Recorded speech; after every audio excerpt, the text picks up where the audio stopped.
Now, let's head over to the kitchen and call Wytse because I need a drink for this. It's Friday, work is done. And let's go. Thanks for meeting.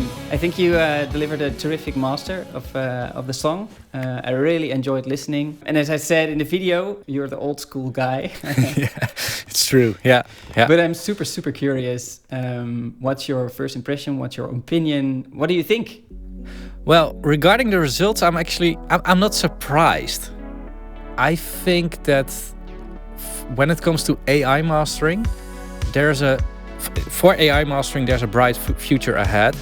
And for professional mastering engineers, I really think that from the business perspective, it might be getting tougher and tougher. Mm-hmm. But I don't see that as a bad thing. Because for me, and that's also the mission with my YouTube channel, I say, like there are big letters on my website saying this, I want to make the world sound better. Mm-hmm. And the quality that AI is able to get from mastering right now is something that can make the world sound better. And connected with that is also that I really would like everybody that has an ambition in music to be able to make music, to be able to produce their own songs, because I think it's one of the wonders of the world that we can creatively express ourselves, and in this case in the form of music. And the easier it is to create your own music, the better it is. If I look at your YouTube content, you view AI as a tool, and I think, because I was pretty skeptical going into this. I didn't think it would be this close. What I found interesting is you did a review on Masterchannel, and they didn't sponsor you, and then you had an opinion, and in this video you said, and I found this super interesting. I don't remember what my opinion was. Tell me. You drew the pyramid with like the home producers and the middleman and the top segment, and then you said the middleman will be cut out because it's going to be very close in the future what this AI can do. What I thought was super funny is that you almost got caught up and it just was like super close. Yeah. So about that pyramid, I think you can put a great comparison with film scoring there. So back in the days, every film score had to be played live by an orchestra. Mm-hmm. And nowadays, like it's no secret that I've been to Abbey Road August last year. Mm-hmm. And they are fully booked with orchestras. The movies that they are working on are the top of the pyramid movies. The movies underneath that, they're all scored with VSTs now. Like it's all software instruments, which have become pretty good. And I think it's the same thing with mastering. I think that there will always be a certain niche, a certain very high quality, where they just don't want to do it with AI and they want to do it with a human. They want to do it pure. So for me, the takeaway is, if I look at the price point, right? Because this is also very important, and I didn't include it in the video. But when I do a master at you, it's like 120 euros. Yeah. And when you have a subscription on Masterchannel, well, it's not that much. It's like 20 euros per month. And so people could say, all right, let's just do it with AI because it's more cost efficient. But then on the other side, and that is my more general approach towards AI, is that music is all about connection. Music is a participation sport. And what I think is so interesting is if I have to choose now for my next song, where I want to master it, I think I'm probably going to turn up on your doorstep again. Oh, okay. Okay. Yeah, cool. And not use an AI, because music is about connection, and not only like the result of the music to make a connection, but also the creation process of music. And I love working with people together. We need to be aware that we keep engaging with each other instead of using tools. In the end, what makes you happy is making the music and making the music together. at least. Yeah. Yeah, it's one of the things I like the most about my job is when people come together and create awesome things. And so yeah, I fully agree with that. And this is one of the things that you won't get from an AI, at least not for now. I mean, I don't know what the future looks like. I don't know what 50 years from now looks like. What I also see with mixes, I actually treat music as almost as a human being or something. Like whenever I witness a new song being, well, I call it being born. It has just something. Yeah, it's not a human being, but it's as if it's alive. What I think, and this is also when I'm mixing with individual sounds, but also in mastering, you have mixes that have 50 different outcomes that it could have in the mastering. And you have also mixes that really push you towards a certain direction as a mastering engineer. You hear it and you're like, okay, I really want to approach it into this direction. And your mix really pushed me towards a certain, like it already very much defined what it wanted to be. And this sounds very spiritual maybe, but that's just how I approach music. Like this really was... It was always saying to me like, hey, this is how I want to end up. But if you have a mix that can be, pushed in 50 different directions, and they will also, from a quality perspective, will all be good in those 50 different directions. How are you going to tell that to Masterchannel which direction you want? How are you going to communicate about that? So what I always do is I first shoot a master towards my client. I'm not going to talk about it too much because you have to build a whole vocabulary together in order to really understand what you're doing. And it's better to just, this is what I'm doing. And Masterchannel does the same. Like, okay, you upload it and this is the master. Yeah. But then, what are you going to do then? And that's something with the human connection is just way easier to connect about. Like, okay, I like this, I didn't like this, or I fully didn't like the master, I'm more looking for this or whatever. As far as I know, you cannot really tell that to Masterchannel. And I think some AI mastering sites have controls, but they are still the type of technical control that you don't want to have because you're the client here and you got to be the artist. You got to feel, you got to be able to express yourself.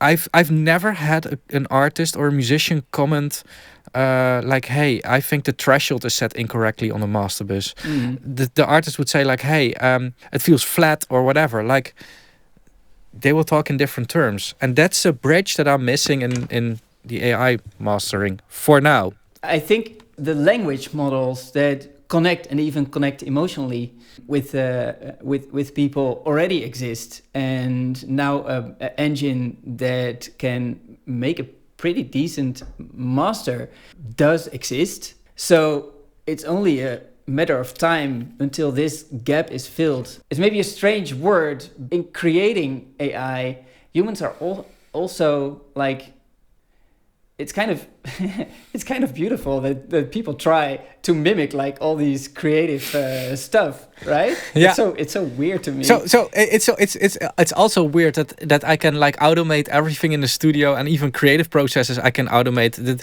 like, again, making music is human expression, and it's also important for people to be able to express themselves. So now I can push a button on the computer to basically do my self-expression for me. And then I go home and I still have to cook, do the dishes, and load in the washing machine, and exactly. Whatever. So it has to be the other way around. Like, well. and again, like, if it can help with self-expression, that's what I really like. And that's also AI services in general are, because I'm not sponsored by Masterchannel. You might be, but I'm not. So AI services. I'm gonna cut that out. I'm leaving it in. No. Now, the AI services in general, like, again, also the Sonable plugins or the AI mastering services or whatever, they can also be an extension to someone's self-expression. Or in the case where you're passionate about it, as you were just saying, like, hey, you like to work with a human being, then of course you're not using that tool. But it can fill in the gap for a lot of people. And I think also an AI mastering service, I think it generally will bring audio quality and music quality up globally. So when I was working with this, I was thinking, okay, there's one obvious gap that isn't filled yet, or people just didn't come to think of it directly, and that is using Masterchannel AI to just upload your songs and have like a Masterchannel AI master as a reference for if you send it to a mastering engineer on Fiverr, to make sure that you don't get crap back. And especially if you're not experienced all that much, you don't know if... You might not be sure if a master is good or not. So Masterchannel is a good approximation of where in the ballpark the master should be. And if it's completely different when you get the master back, well, then you have to, I think you have to ask yourself, did the mastering engineer take too much of a creative freedom, or was there another problem in the studio? Maybe his playback system wasn't or again, like did he make the wrong judgment in the Bob Katz comparison? Yeah, basically. I think there's another layer to it. So if I mix a song but not master it, if I just mix it, and I want to show this to other people, like if I show that to people in the industry, they have good playback systems and they can just turn up the volume and whatever. If I show it to my dad, great guy, but he knows nothing about audio engineering. Mm-hmm. He knows a lot about music, but nothing about audio engineering. He would listen to it on his headphones, and the first thing he would say is like, "This sounds like crap." And that's not because the mix is crap, or maybe it is, but it is because it's not mastered. Mm-hmm. And if you want to demo something to somebody that's not in the audio industry, getting a quick master from Masterchannel will yield way better results than just slamming a limiter on it. So if you need to demo something or sell your track, basically, or sell your, if you have a band and you record one of your rehearsals, and you actually performed pretty well, and you slam together a little mix, you slam it to Masterchannel, you have demos with which you can go to venues and actually show quite a professional product to that venue, who will then book you. While if you have a crappy recording, chances are lower that they will book you. It's not that they won't book you, but you're increasing your chances if you're using this. If I look at myself, so I'm making more professional sounding music over the last 5 years, give or take. And at the beginning, I just didn't have a dime, and I didn't have the ear. So the first 3 tracks that I uploaded to Spotify just weren't mastered at all. And then somebody told me there's a important phase in the process that's called mastering. I was like, what? Yeah. And I think that is one of the reasons that it's not just the AI hype, but it's also filling in a need under producers that don't have the resources, financial resources, to bring every master to a mastering engineer of 70 or 100 or maybe even 40, 50 euros. Yeah, it's so interesting because, and this is a discussion that I oftentimes have with people, and it's what happens on my channel a lot as well. How do you judge the quality? Like, how do you rank? I found that you had quite an interesting system, but still, it's the person listening. If I would do a blind test with different masters then, because I know this track too well, and we would both do that test, it could be that we're both drawing completely different conclusions. Yeah, well, I think that's a funny thing, because if I look at the list, because I have a background in engineering, right? Yeah. So I just want a process. So I know kind of for sure if it's good or not, and make the decisions and make them purely on what I feel, right? Yeah.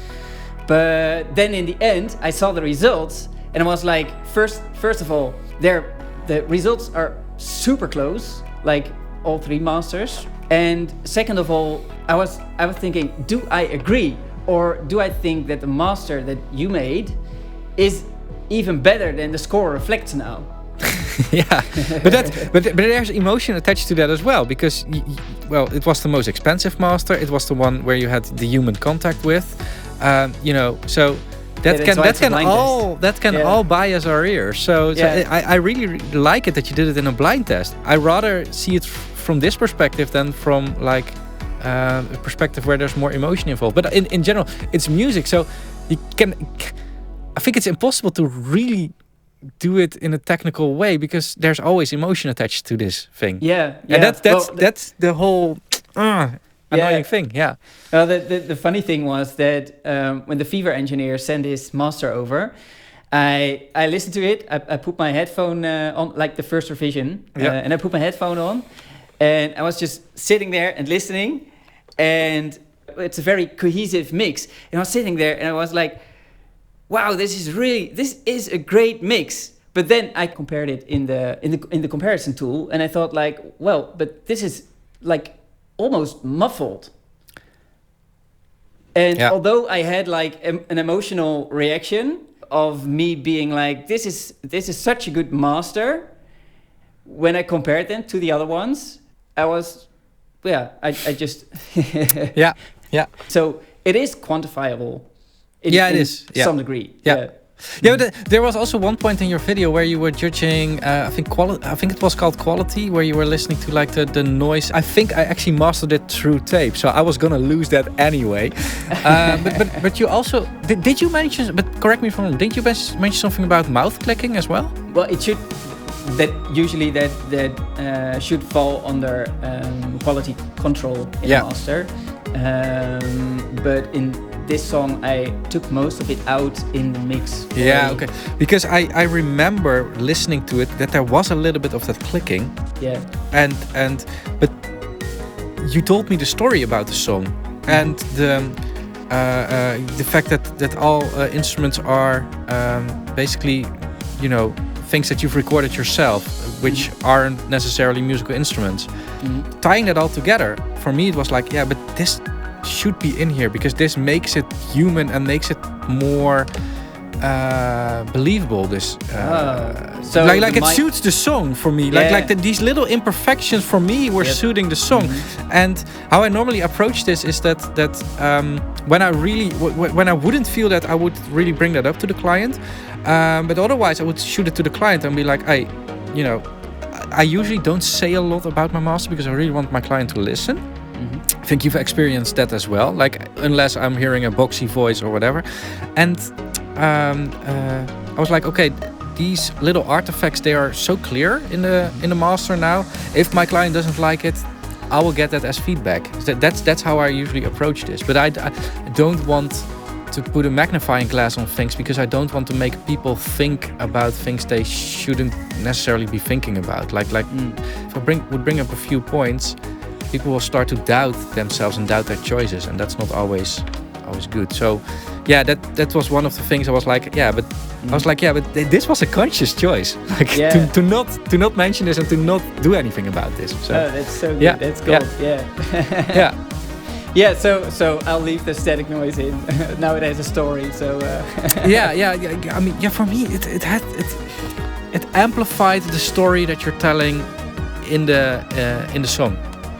So. And also maybe because like your tape machine, well, it's bringing up details that are like very much in the background. So it's an inherent part of a creative process because the tape machine is a creative tool. It's a very, very creative tool. There's a reason why, it takes up a lot of space in my room, but there's a reason why it's still there because it's so important for me. Yeah. Oh, and about the tape machine, because I was checking for in the loudness parameter, I was checking for like distortion. Yeah. And then the Fiverr engineer, there was a point where I heard distortion and I was like, okay, there shouldn't be distortion here. But I also hear distortion in your tracks, but on all the right places. And I thought, oh, this is so good. There's just a little distortion here. I'm a sucker for saturation and distortion. There are two other stages involved that also saturate or distort. And that's the a wizard from GainLab Audio, which is literally just a saturation device. And a fun thing is that I barely do any limiting in the box. The only plugin that I had in the box was the Smart Limit from Sonable. So there is a little bit of AI in there. But I use the Smart Limit because it's actually outperforming any other limiter for what I'm expecting from a limiter. It's just it's the traditional DSP in there is actually done really well. But that thing is, I think if it's limiting like 0.2 of a decibel, it's a lot, because I do it all with soft clipping on the Illusia X Max, and that, if you don't dial that in correctly, distorts a lot. But if you dial it in correctly, then yeah, it saturates on the right places. But I wanted to saturate such a way that basically nobody knows that I'm saturating. That's usually my approach. I use saturation in a way that nobody will notice. Yeah. More and more I come to the conclusion that especially saturation, because saturation kicks in if you exceed like a limit of energy. So the association people have is when a singer gets very loud, or any instrument like gets in the moment and really goes in there, then the machines just cannot keep up, and they do this distortion sound, and people an emotional reaction to it somehow. Exactly. So this is why saturation is a very fun tool. Nice. Yeah. All right. Awesome. Well, thanks for your time. Yeah, no problem. Can't wait to see the video.